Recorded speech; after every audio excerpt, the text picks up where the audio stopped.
चलो good morning friends. तो आज हम लोग स्टार्ट करने जा रहे हैं हमारे एक्सरसाइज के सम्स। लास्ट टाइम हमने वांट ऑफ फैक्टर का जो थर्ड कंसेप्ट था, that is van't Hoff factor is equal to normal molecular mass divided by observed molecular mass. तो वहाँ तक हमारा जो था कंसेप्ट, पूरे चैप्टर की थियरी जो है और सम्स भी वहाँ पे कंप्लीट हो गए।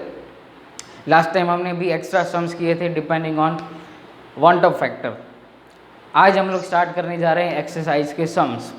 अब एक्सरसाइज के सम्स कौन से आप लोगों से हो जाएंगे और कौन से नहीं होंगे, तो सबसे पहली बात एग्जाम्पल से स्टार्ट करेंगे। एग्जाम्पल जितने भी हैं वो आप लोगों को खुद से करने। प्रायोरिटी किसको दोगे, तो ऑस्मोटिक प्रेशर के सम्स को और वांट ऑफ फैक्टर के सम्स। बाकी ईजी है, हेनरीज लॉ के सम्स बहुत ईजी है, कंसंट्रेशन टर्म्स के सम्स भी बहुत ही ईजी हैं। लेकिन एक्सरसाइज के अंदर जो क्वेश्चन जो है वो इम्पॉर्टेंट है, वो ही हम लोग करेंगे और कोई भी सम नहीं करेंगे। तो एक्सरसाइज में आप लोग देखोगे टोटल 39 सम्स हैं और उसमें से भी कुछ इम्पॉर्टेंट सम्स जो होंगे वो हम लोग करेंगे। आज हम लोग सीधा स्टार्ट करेंगे नंबर 19 से। Exercise question number 19। Text book आपके साथ में रखना और मैंने यहाँ पे भी क्वेश्चन लिखा हुआ है, अगर कहीं पे कुछ डेटा आगे पीछे हो जाए तो कोई प्रॉब्लम नहीं है। तो 19 सम, लेकिन उससे पहले एक और सम आप लोग को दिया गया है क्वेश्चन नंबर 17 के अंदर। तो क्वेश्चन नंबर 17 एक इम्पॉर्टेंट सम है, आप लोगों को वहाँ पे सीधा कैलकुलेट करना है मोल्स ऑफ ए सॉल्यूट और मोल फ्रैक्शन के ऊपर से। तो वो भी आप लोग देख लेना, सीधा Raoul's law for non volatile solute के ऊपर से वो सॉल्व होगा। 1 मार्क्स का क्वेश्चन है लेकिन इम्पॉर्टेंट है, पूछा जाता है एमसीक्यू के अंदर। आज हम लोग सीधा स्टार्ट कर रहे हैं क्वेश्चन नंबर 19 से। तो क्वेश्चन नंबर 19 टेक्स्ट बुक आपके साथ रखो। अब मैं यहाँ पे पढ़ रहा हूँ, a solution containing 30 gram of a non volatile solute in 90 gram of benzene. Solute है non volatile solute, solvent benzene हो गया यहाँ पे। सॉल्यूशन का वेपर प्रेशर दिया गया है 2.8 किलो पास्कल एट 298 केल्विन। अब यहाँ पे further 18 gram water is added to solution, the new vapour pressure becomes 2.9 kilo pascal. Then calculate molecular mass of solute and vapour pressure of a water at 298 kelvin temperature. पहले आप लोगों को समझना पड़ेगा question दो पार्ट के अंदर दिया गया है। फर्स्ट पार्ट क्या है, तो जब सॉल्वेंट 90 ग्राम है तब वेपर प्रेशर, और सॉल्वेंट में जब वाटर ऐड करोगे सेकंड पार्ट के अंदर 18 ग्राम, तब हमें वेपर प्रेशर फाइंड करना है वाटर का एट 298 केल्विन टेम्परेचर। दो स्टेप और दो जो कंसेप्ट हैं, दो फिनोमेना हमें कैलकुलेट करने हैं। First is molecular mass of A solute, second vapour pressure अब फाइंड करना है। तो पहली बात आप लोगों को ये स्ट्राइक होनी चाहिए कि कौन सा फॉर्मूला यहाँ पे यूज़ करेंगे। इम्पॉर्टेंट फार्मूला कौन से हैं हमारे सब पूरे चैप्टर के अंदर, तो कंसंट्रेशन टर्म्स के फार्मूला 9 फार्मूला वो हो जाएंगे। सेकंड फार्मूला था Henry's law, dependent on mole fraction of A solute, और वेपर प्रेशर वहाँ पे कंसीडर हो रहा था राउल्स लॉ। उसमें दो फार्मूला, एक वोलेटाइल सॉल्वेंट के लिए और दूसरा नॉन वोलेटाइल सॉल्यूट के लिए। फिर 4 और फार्मूला है कॉलिगेटिव प्रॉपर्टी के ऊपर। कौन सी कॉलिगेटिव प्रॉपर्टी, तो relative lowering in a vapour pressure, elevation in a boiling point, third depression in a freezing point, fourth osmotic pressure. फिर नेक्स्ट आया वांट ऑफ फैक्टर के 3 फार्मूला, और वही 3 फार्मूला को हमने कंसीडर किया था इन multiplication of A want Hoff factor with colligative property. तो ये इतने सारे इंपॉर्टेंट फार्मूला है। क्या डेटा दिया गया है, तो वेपर प्रेशर दिया गया है, मतलब हम लोग सीधा यूज़ करेंगे Raoul's law for non volatile solute, क्योंकि सीधा यहाँ से भी आप लोगों को पता चल जाएगा नॉन वोलेटाइल सॉल्यूट दिया गया है। तो सबसे पहला स्टेप जो हम लोग क्या करेंगे, पहले हम लोग फाइंड करेंगे मॉलिक्यूलर मास। तो आंसर यहाँ से स्टार्ट करें। चलो, तो फर्स्ट हम लोग फाइंड करेंगे मॉलिक्यूलर मास। तो according to Raoult's law for non volatile solute, तो फॉर्मूला क्या होगा वो याद होना चाहिए आप लोगों को। Raoult's law for non volatile solute, तो P0A minus P A divided by P zero A is equal to mole fraction of A solute. इतना आप लोगों को पता होना चाहिए। अब देखो क्या दिया हुआ है इस फॉर्मूला के अकॉर्डिंग, तो हमें दिया हुआ है पी ए। पी ए की क्या होता है, P A that is vapour pressure of solution. P A क्या, पी ज़ीरो ए क्या होता है, तो vapour pressure of a pure solvent. X B is mole fraction of A solute. तो vapour pressure of a solution हमें दिया हुआ है, एक ये बात ही दी गई है और कुछ भी नहीं दिया गया है, ना तो मोल फ्रैक्शन दिया हुआ है। हाँ, तो मोल फ्रैक्शन के ऊपर से हमें कहाँ जाना पड़ेगा, तो मोल्स के अंदर जाना पड़ेगा। तो mole fraction of A solute is equal to क्या होगा, तो moles of solute divided by क्या होता है, तो total moles of solute and solvent, मतलब टोटल मोल्स। चलो, तो अब हमें चाहिए मोल्स। देखो हर एक स्टेप इंपॉर्टेंट होगा यहाँ पे। मोल्स ऑफ सॉल्यूट, सॉल्यूट को हम लोग डिनोट करते हैं बी से, कैपिटल बी, और सॉल्वेंट होता है हमारा कैपिटल ए। अब मोल्स फाइंड कर रहे हैं सॉल्यूट के डिवाइडेड बाय टोटल मोल्स। अब इसको मैं सिंबॉलिकली लिख रहा हूँ यहाँ पे मोल्स, तो N B divided by N A plus N B. Done. अब यहाँ से एक ट्विस्ट आएगा। ट्विस्ट क्या आएगा वो आप लोगों को सीधा स्ट्राइक होना चाहिए कि जब हम लोगों ने थियरी पढ़ी नॉन वॉलेटाइल सॉल्यूट के लिए, तब हम लोगों ने ऐसा कंसीडर किया था कि यहाँ पे इस N A plus N B के अंदर जो मोल्स हैं, मोल्स किसके, तो N B is very very less than N A. N A क्या है, तो सॉल्वेंट है, और सॉल्यूशन के अंदर ऑलवेज सॉल्वेंट जो है वो ग्रेटर प्रोपोर्शन में रहता है। इसलिए हम लोगों ने क्या किया है यहाँ पे, सपोज किया, उसी कॉन्सेप्ट को यूज़ किया है, नया कुछ भी नहीं है। तो एन बी को हम लोग क्या कर रहे हैं, यहाँ से निगलेक्ट कर रहे हैं as compare to N A moles of a solvent. तो ये फॉर्मूला क्या हो जाएगा सीधा, तो N B divided by N A, यहाँ पे इसको एज इट इज़ लिखते हैं P zero A minus P A divided by P zero. अब इसको भी एक्सपांड करो, moles is equal to mass upon molecular mass, therefore M A W A. यहाँ पे नीचे क्या हो जाएगा, सॉरी ऊपर क्या है, बी है, तो यहाँ पे बी और यहाँ पे हो जाएगा हमारा W A divided by M A. अब तो मैथमेटिकल स्टेप्स ही करने हैं। देयरफॉर अब यहाँ पे क्या हो जाएगा, ये एम ए आ जाएगा ऊपर, therefore W B into M A divided by क्या हो जाएगा, W A and M B. पहले तो फॉर्मूला बनाना पड़ेगा। चलो अब इसको सॉल्व करते हैं। यहाँ से पी ज़ीरो ए तो दिया नहीं गया है, फाइंड करना है हमें। P zero is the vapour pressure of a pure solvent है, तो वो तो हमें फाइंड करना है, मतलब एज इट इज़ रहेगा पी ए क्या दिया गया है हमें, 2.8 डिवाइडेड बाय पी ज़ीरो ए। अब सीधा वहाँ पे डब्ल्यू बी क्या है, तो मास ऑफ ए सॉल्यूट है, तो मास ऑफ सॉल्यूट हमें दिया गया है, हाँ तो दिया गया है 30 दिया हुआ है। फिर डब्ल्यू ए क्या दिया हुआ है, W A is the mass of a solvent, तो वो दिया गया है हमें 90। फिर M A is the molecular mass of a solvent, तो क्या हो जाएगा, mass of water is 18 and divided by M B, वो हमें करना है कैलकुलेट। अच्छा, इसको थोड़ा बहुत और भी स्पेसिफाई करते हैं। पी ज़ीरो ए इसको फिर डिवाइड करें, पहले यहाँ पे कैलकुलेशन कर लें, तो आंसर यहाँ पे क्या आ जाएगा, 333 और यहाँ पे आएगा 6, तो देयरफॉर ये क्या हो जाएगा, P zero A minus 2.8 divided by P zero A is equal to 6 upon M B, 6 upon M B आएगा। अच्छा, इसमें और फर्दर आप लोग क्लासीफाई कर सकते हो यहाँ से इसको स्टेप, यहाँ पे मैं लिख रहा हूँ सीधा, P zero A divided by P zero A तो 1 आ जाएगा सीधा, और माइनस करेंगे तो क्या आ जाएगा 2.8 divided by P zero A is equal to, तो है ही यहाँ पे 6 अपॉन एम बी।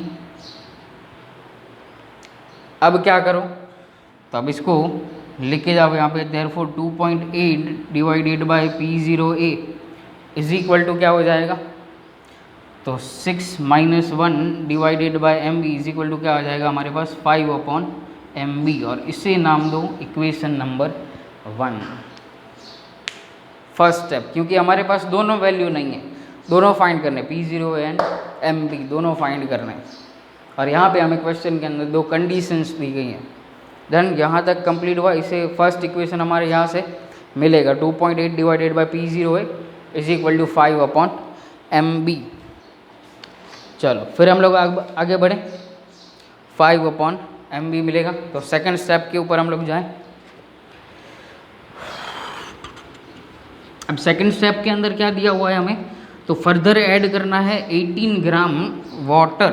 अब 18 ग्राम वाटर इनिशियल के अंदर आप लोग ऐड करते हो तो total mass of a solvent क्या हो जाएगा, मास ऑफ वाटर, तो पहले 90 था प्लस 18 करोगे तो मास कितना हो गया 108 ग्राम। फिर से वही स्टेप करना है, therefore P0A minus PA divided by P0A is equal to क्या हो जाएगा, यहाँ पे मोल फ्रैक्शन था तो mole fraction is equal to हमने क्या लिखा था NB/NA, तो यहाँ पे क्या था, तो WB, यहाँ पे मैं सीधा एक्सपांड करके लिख रहा हूँ MA, therefore MB and WA। Done, इतना पता चल गया होगा। अब सीधा वैल्यूज़ पुट करो, P0A नहीं है हमारे पास, PA दिया गया है, becomes 2.9 divided by P0A is equal to WB, mass of A solute तो वही रहेगा 30 ग्राम, उसमें तो कोई चेंज नहीं है। MA, mass of A molecular mass of a solvent, तो 18, उसमें भी कोई चेंज नहीं। MB हमें फाइंड करना है, WA क्या हो गया अब 108 हो गया। डन, चलो आगे बढ़े इसमें से। तो फिर से यहाँ पे 1 माइनस 2.9, अब मैं थोड़ा स्टेप्स डायरेक्ट करते जा रहा हूँ। 1 माइनस 2.9 इज इक्वल टू, अब यहाँ से क्या हो जाएगा, तो 18 6 जा, और यहाँ से होगा 5, तो यहाँ पे आ गया 5/MB, इतना complete. Therefore 2.9 divided by P0A is equal to क्या होगा यहाँ से, तो 4/MB।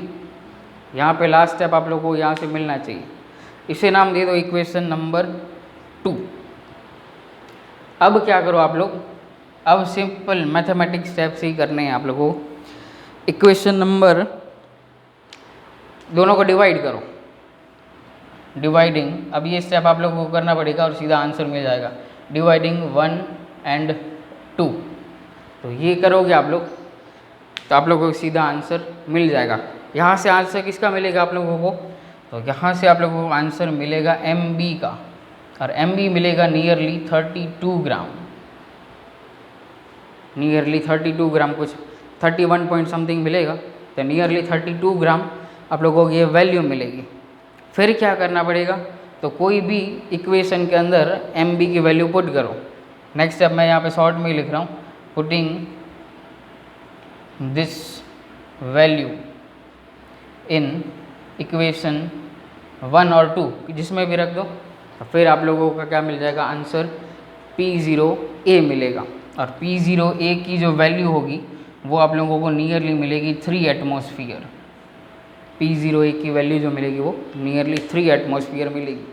लेकिन मेन कंसेप्ट जो था वो क्या था, तो क्या आप लोगों को ये समझना है कि भाई दो कंडीशन है, और दूसरी कंडीशन के बाद हमें मॉलिक्यूलर मास और वेपर प्रेशर हमें फाइंड करना है हमें यहाँ पे। डन, तो यहाँ पे ये सम आप लोगों को समझ में आ गया, ये स्टेप आप लोगों को करने लेने हैं। डन, और टेक्स्ट बुक में भी आंसर चेक कर लेना, कहीं पे थोड़ा बहुत आगे पीछे मैंने यहाँ पे डायरेक्ट आंसर लिख दिया है। पॉसिबल है कि 31 पॉइंट आ रहा हो, यहाँ पे 3 पॉइंट समथिंग कुछ आ रहा हो, तो यहाँ पे चलो। तो अब हम लोग बढ़ते हैं आगे सेकंड सम के ऊपर। चलो तो अब हम लोग स्टार्ट करते हैं second some, question number 21। 2 elements A and B from compounds having molecular formula AB2 and AB4 dissolved in a 20 gram of benzene, 1 gram of AB2 lowers the freezing point by 2.3 Kelvin. Freezing point यहाँ पे important रहेगा क्योंकि वहाँ से हमें formula मिलेगा. Where as 1 gram of AB4 dissolved then it lowers by 1.3 Kelvin. KF की value दी गई है 5.12 केल्विन किलोग्राम पर मोल. यूनिट आप लोगों को याद होना चाहिए. KB फार्मूला के ऊपर से आप लोगों को यूनिट मिल रहा है. और कैलकुलेट यहाँ पे करना है एटॉमिक मास. दो इम्पॉर्टेंट बातें, एक फ्रीजिंग पॉइंट है जो फार्मूला देगा हमें.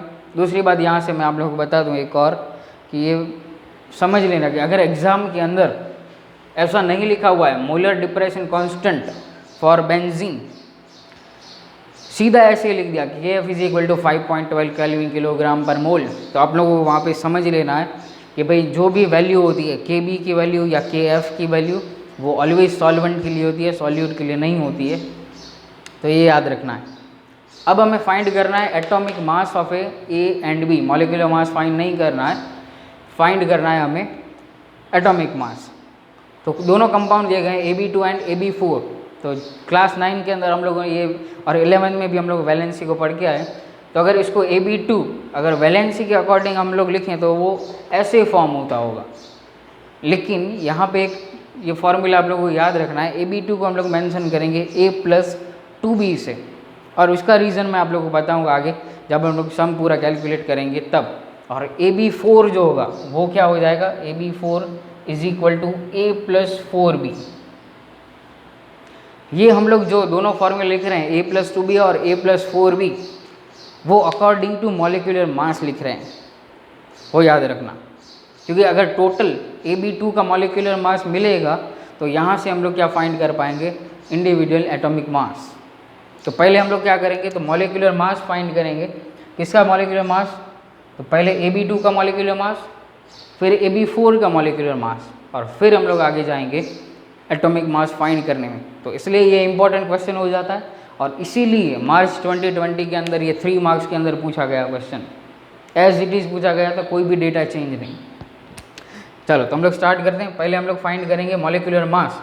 तो फॉर्मूला क्या है, तो मैंने यहाँ से बताया आप लोगों को फ्रीजिंग पॉइंट. तो freezing point is delta TF is equal to KF into M molality. अब मोलालिटी को मैं क्या कर रहा हूँ, तो उसको जनरल फार्मूला के अंदर कैलकुलेट कन्वर्ट कर देता हूँ. तो क्या हो जाएगा, तो यहाँ से मैं लिख रहा हूँ mass of solute in gram multiplied by 1000. Basic formula याद होना चाहिए. Divided by molecular mass of solute and mass of solvent और in gram. Unit must. Delta TF value दी गई है हमारे पास, कितनी है, तो 2.3 केल्विन. फर्स्ट हम लोग फाइंड कर रहे हैं AB2 के लिए. AB2 के लिए तो डेल्टा TF उसके लिए हमें दिया गया है 2.3. ओके, तो 2.3 इज इक्वल टू KF दिया हुआ है 5.12. मास ऑफ ए सॉल्यूट इन ग्राम.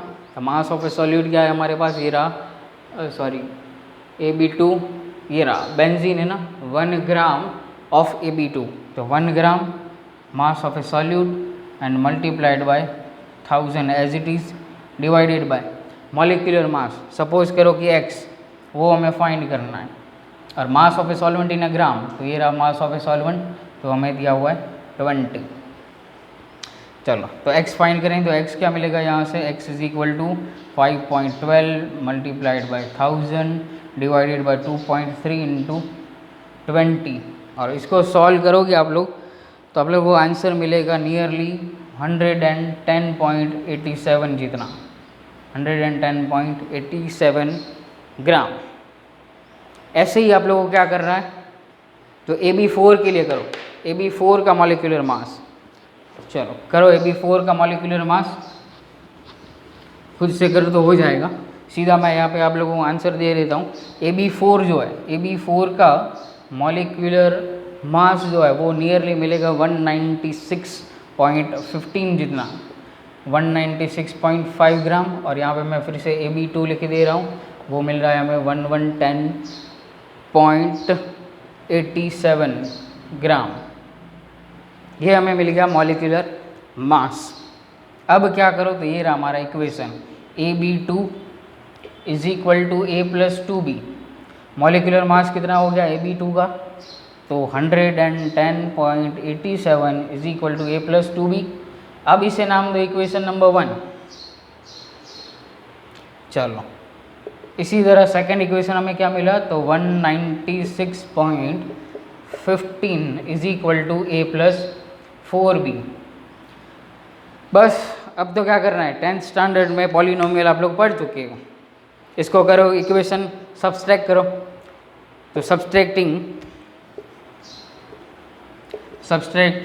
1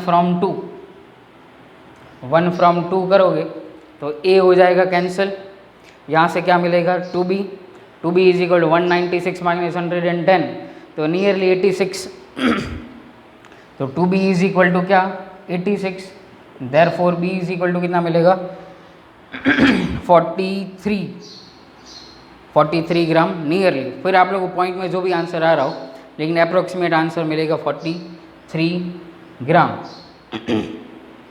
अब कोई भी इक्वेशन के अंदर B की वैल्यू पुट करो तो आंसर मिल जाएगा A का, therefore A is equal to, और A इज इक्वल टू आप लोगों को नियरली आंसर जो मिलेगा वो नियरली शायद 25 ग्राम के अराउंड मिलता है 25 ग्राम के अराउंड मिलेगा।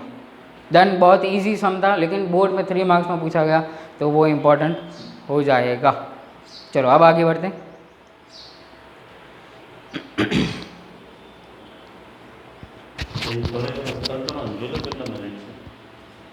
थर्ड तो ना फोर्थ मोड है કેટલા વાગે 5 મિનિટ છે 11 એક કામ કરીને બપોર પછી મારે કરવું પડે પછી જ્ઞાન પોતે પછી આવું બધાને મર્જ કરવા પડશે। हेलो फ्रेंड्स, तो अब हम लोग आगे बढ़ते हैं थर्ड सम के ऊपर एक्सरसाइज का, that is question number 29 some text book साथ में होगा। Nalorphine formula and molecular mass आप लोग को दिया गया है C19H21NO3 और मॉलिक्यूलर मास मैंने दे दिया है आप लोगों को, टेक्स्ट बुक के अंदर नहीं है, या तो फिर आप लोग कैलकुलेट भी कर सकते हो। 311 ग्राम। Similar to morphine is use to combat withdraw symptoms in narcotic users. Narcotic drugs आप लोग पढ़ोगे 12th साइंस चैप्टर नंबर 17 के अंदर, केमिस्ट्री इन एवरीडे लाइफ, उसके अंदर हम लोग पढ़ेंगे ड्रग्स के बारे में। तब हम लोग वो पढ़ेंगे नारकोटिक ड्रग्स के लिए, ड्रग्स पढ़ेंगे हम लोग। फिर नारकोटिक ड्रग्स एक सिंपल इंफॉर्मेशन दे दूं कि वो यूज़ होते हैं कोई भी एक पर्सन जो मेंटली डिसेबल हो तो उनके लिए ये ड्रग्स को यूज़ किया जाता है। Dose of the nalorphine generally given is 1.5 milligram. Calculate the mass of 1.5 into 10⁻³ molar aqueous solution required for the dose। मतलब सिंपल, बहुत ही सिंपल है, 1 मार्क्स का ये क्वेश्चन है। क्वेश्चन में ऐसे हार्ड वर्ड देख के आप लोगों को थोड़ा बहुत ये क्वेश्चन जो है वो हार्ड लगा होगा, लेकिन उतना हार्ड नहीं है ये क्वेश्चन, क्योंकि इसके अंदर हमें सिर्फ और सिर्फ क्या करना है, मोलालिटी ही फाइंड करने है और फाइंड करना है हमें मास ऑफ द सॉल्वेंट, बस उतना ही करना है। तो यहाँ पे मैं लिख रहा हूँ कि मोलालिटी इज इक्वल टू क्या होता है, मास of solute in gram multiplied bye हम लोग करेंगे 1000 divided by molecular mass of solute and multiplied bye क्या हो जाएगा, मास ऑफ सॉल्वेंट इन ग्राम। इतना क्लियर। चलो मोलालिटी जो है वो हमें दी गई है, that is 1.5 into 10⁻³ mass of A solute कितना है 1.5 मिलीग्राम है, तो ग्राम में कन्वर्ट करना पड़ेगा, मतलब क्या हो जाएगा 1.5 into 10⁻³ into 1000, ये तो डायरेक्टली यहाँ से कट हो जाएंगे 10⁻³ एंड 1000। मॉलिक्यूलर मास कितना है हमारे पास 311 and mass of solvent is x, ये हमें फाइंड करना है। सीधा आप लोग यहाँ से x फाइंड करोगे तो आप लोगों को आंसर जो है वो आप लोगों को मिल जाएगा 3.21 ग्राम। x इज इक्वल टू 3.21 ग्राम। बहुत ही सिंपल सा क्वेश्चन है, तो सीधी तरह से आप लोगों को जो है वो आंसर मिल जाएगा। डन। बहुत इजी क्वेश्चन था, सिर्फ एक वर्ड एक आप लोगों को डेंजरस लगा होगा। चलो फिर हम लोग सेकंड लास्ट एक आज का एक सेशन का सम कर लेते हैं। बहुत ही इंपॉर्टेंट सम है वो, तो 2 या 3 मार्क्स में वो पूछा गया है सम, इसलिए आप लोगों को ये सम करना ही है। Calculate the depression in a freezing point, मतलब डेल्टा टी एफ कैलकुलेट करना है। Water when 10 gram of compound दिया गया है 2 chloro benzoic acid, molecular mass है 122.5 gram, is added to 250 gram of water. Solvent का मास दिया हुआ है, के ए की वैल्यू दी गई है, मतलब यहाँ पे कुछ कहानी में ट्विस्ट होगा, के ए की वैल्यू है इसलिए, और के एफ दिया गया 1.86। तो चलो मैं यहाँ से स्टार्ट कर रहा हूँ। फर्स्ट हमें क्या करना है, फर्स्ट पॉइंट मैं यहाँ से स्टार्ट करूँ। चलो हमारे पास डेल्टा टी एफ का formula is equal to K F into molality and into I. ये फॉर्मूला आप लोगों का पता होना चाहिए। Delta T F K F है, लेकिन ये दोनों नहीं है, molality and van't Hoff factor. तो पहले हम लोगों को कैलकुलेट करना पड़ेगा, मोलालिटी भी कैलकुलेट करनी पड़ेगी और आई भी कैलकुलेट करना पड़ेगा।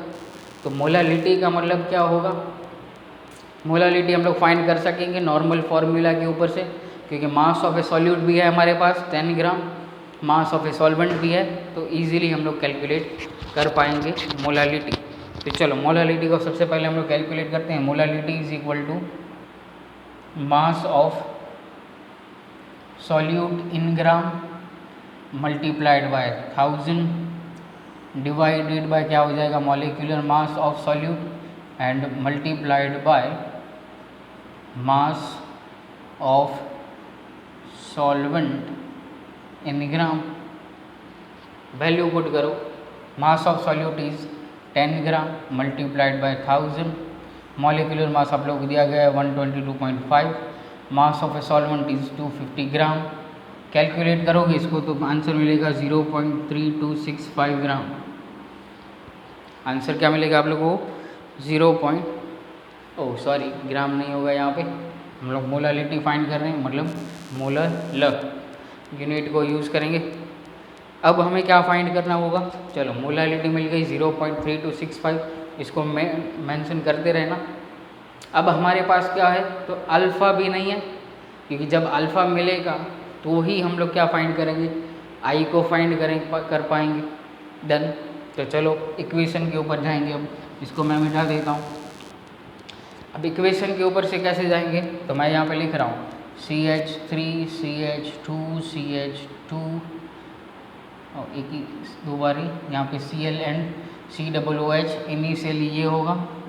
फिर अब देखो COOH group 11 science organic chemistry को याद करो, पेरेंट फंक्शनल ग्रुप कौन सा होगा, COOH। तो ये COO के साथ जो भी पार्ट होगा वो माइनस फॉर्म में जाएगा और हाइड्रोजन निकलेगा पॉजिटिवली पार्ट के अंदर।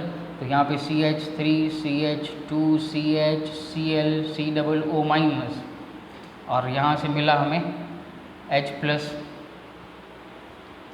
चलो अब यहाँ पे मान लो कि इनिशियली, तो इनिशियल कंसंट्रेशन, अब यहाँ पे आपको ए की वैल्यू दी गई है, मतलब इन टर्म्स ऑफ कंसंट्रेशन ये बात करनी पड़ेगी। चैप्टर नंबर 7 के अंदर आप लोग देख के आना। तो मैं यहाँ पे क्या कर रहा हूँ, यहाँ पे सीधा लिख रहा हूँ मैं इनिशियल कंसंट्रेशन। अच्छा रुको, एक और सिंपल स्टेप से जाते हैं। यहाँ पे सपोज करो 1, यहाँ पे क्या होगा, तो ये दोनों 0 0। अब यहाँ से क्या होगा, तो 1 माइनस अल्फ़ा, तो ये दोनों क्या बने होंगे, अल्फ़ा अल्फ़ा, क्योंकि 1 1 मोल है। अब इसको मल्टीप्लाई कर दो C से, कंसंट्रेशन से, तो ये क्या हो जाएगा, के ए की वैल्यू मिलेगी। यहाँ पे के ए क्या करते थे हम लोग, तो concentration of A product divided by concentration of A reactant. तो देयरफॉर के ए की वैल्यू दी गई हम लोग, इसलिए ये कर रहे हैं पूरा। तो C alpha into C alpha divide by C into 1 minus alpha. अब क्या होगा, तो अल्फ़ा जो है 1 माइनस अल्फ़ा है, मतलब 1 से बहुत छोटा है, तो हम लोग क्या करेंगे, इस 1 माइनस अल्फ़ा को निगलेक्ट करते हैं और यहाँ से एक सी को कॉमन लेते हैं, या तो फिर ऐसे ये सी यहाँ से कैंसिल,